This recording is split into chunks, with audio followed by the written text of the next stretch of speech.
Hello and welcome to The Unfiltered Tea, a show where we say all the things you wish the newscasters said, unscripted and unfiltered. We talk about politics, pop culture, and courts, so pull up your soapbox, pour yourself a cuppa, and let's go. Hello, hello. So this is going to be a little bit of a different video today. I wanted to go over the statewide referendum questions here in Maine. And there will be another video dropping at the same time that is my research on all things on the local elections in Auburn. So let us start with, and don't mind me, I'm playing around with some stuff here. Anyway, what I wanted to do is go over the two main questions because voting day is coming up. If you have not already voted, please, it is your civic duty. Do your homework, a lot, like a solid 5 hours to look at your local jurisdictions for their races. Next year, I promise, if I get requests in by September or early October, I will make other videos for that. But oh my God, it is insane to try and get that information. So, and yeah, you might hear me say that again on the other video. So anyway, bear with me. I record live. I'm not gonna edit, so it's like you're hanging with me live, except not. Maine referendum ballot questions. This year we have two. We have the citizen initiative. Question one this year is going to be a citizen initiative. What does that mean? That means that enough people signed a petition to put this on the ballot that we are now voting on it. Maine state law is also kind of odd in the fact that all of these questions must be written as yes or no questions. So, what I'm going to do is I'm going to read question one and then I'm going to tell you where I'm at, but you get to make your own decision. I am going to tell you where I am at though. So, question one. Do you want to change Maine election laws to eliminate 2 days of absentee voting, prohibit requests for absentee ballots by phone or family members, end ongoing absentee voter status for seniors and people with disabilities, ban prepaid postage on absentee ballot return envelopes, limit the number of drop boxes, require voters to show certain photo ID before voting, and make other changes to our elections? No, no. And here is why. Maine is one of the few places where we have paper ballots, and they're the whole fill in the bubble thing, as you can see here. It is super safe. It is super secure. The fraud that is purported in the media at times simply doesn't exist when you actually look at the numbers. So, why do I say vote no on one? Well, because I believe that more people should vote, not less. If you are a citizen of this country, you should vote, is my personal opinion on that. I think we need to think of it as a civic duty.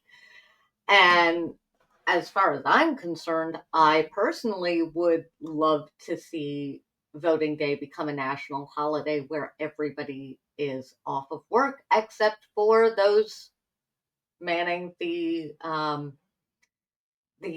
voting places. So that is my own opinion. I don't think. The other thing is, and I'm going to point this out because I have not seen this focused on enough. This last line here, and make other changes to our election. That is incredibly broad, incredibly vague, and kicks the door wide open to only allowing people we like to vote. And that's not anything that I see as being a good thing. So I will swoop and move on to question 2.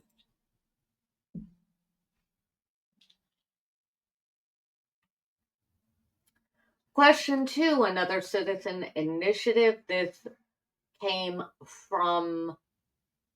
is a result of the mass shooting that Lewiston experienced last year.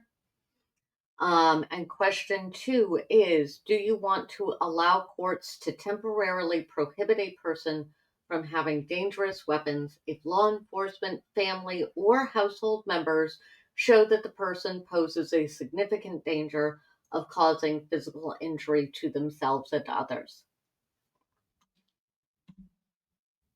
I am generally very much a proponent of individual rights. I am also a proponent of keep everybody safe. If you have a situation where the person is unable to get the help that they need, the family has brought it to the attention of others, and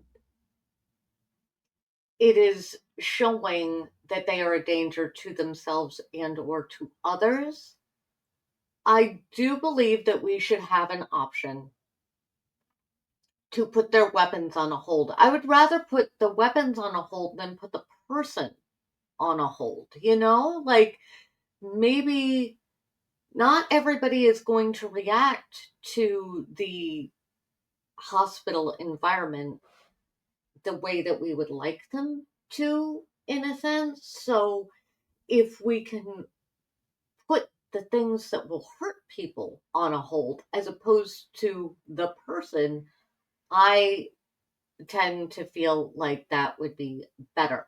That said, this is a valid question where you could maybe talk me into undoing this. This is one where I'm going to vote yes on this one because I do feel like being able to keep people safe when they can't always keep themselves safe is something that we should try out. I am also aware that this could get horribly misused. And so I say this under the premise of if it goes terribly sideways, let us bring this back to citizen initiative and revisit it. That is your question 1. That is your question 2. Again, I'm going to swoop and then we're going to recap.